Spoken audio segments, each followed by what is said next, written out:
Hello everyone, Assalamu alaikum. How are you all? I hope you are well.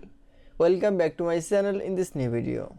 Today's video, how to text rotation in Google Sheets document. So get ready started. At first open your Google Sheets document. In this video I will show text rotation. Now select format text.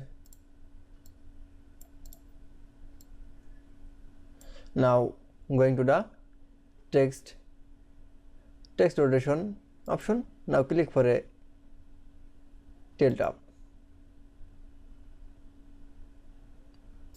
That's it.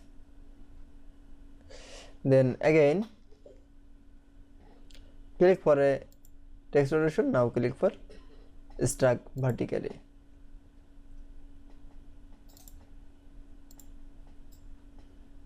And click for none option. That it is.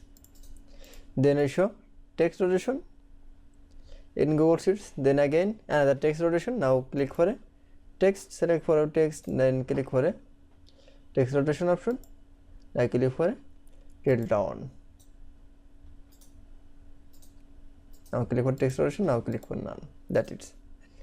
Then I show text rotation in Google Sheets document is very easily. I hope to enjoy the video. Please like, comment, share and subscribe my channel. Thanks for watching.